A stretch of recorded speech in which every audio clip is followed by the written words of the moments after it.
Welcome back. Utility stores पर घी और cooking oil की कीमतों में होशरुबा इजाफा। दर्जा अव्वल के कुकिंग ऑयल में 110 रुपये जबकि सब्सिडाइज्ड घी में 95 रुपये फ़ी किलो इजाफा कर दिया गया। इस हवाले से हमारे साथ मौजूद है मंसूर सती। मंसूर, बताइएगा कितना इजाफा देख रहे हैं आप कीमतों में?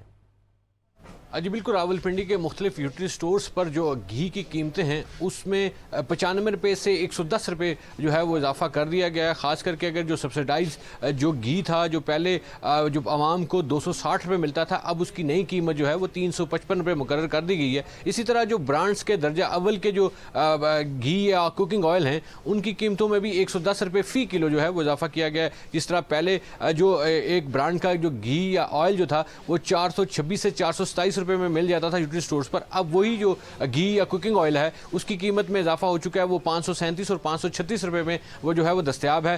ताहम दूसरी जानिब यहाँ पे जो सब्सिडाइज जो घी लेने के लिए जो काफ़ी बड़ी कतारें लगी हैं उसकी वजह से जो है शहरी काफ़ी मुश्किलात से दो चार हैं, क्योंकि बाकायदा तौर पर इस सिस्टम को जो है वो नादरा से साथ मुंसलिक किया गया है और बाकायदा तौर पर जैसे ही ख़रीदार जो आता है उसको एक माह के अंदर सिर्फ 5 किलो जो घी है और इसी तरह जो दीगर अशिया खुरनोश हैं उनकी चीज़ें भी एक क्वालिटी और एक क्वांटिटी फिक्स कर दी गई है। जो सब्सिडाइज जो घी मिलता था पहले गरीब आवाम को वो 260 का मिलता था, अब जो है वो 355 रुपये हो चुका है, 95 रुपये उसका इजाफा हो चुका है और उसकी खरीदारी के लिए यहाँ पे लोगों की काफ़ी लंबी लंबी कतारें मौजूद हैं। जी।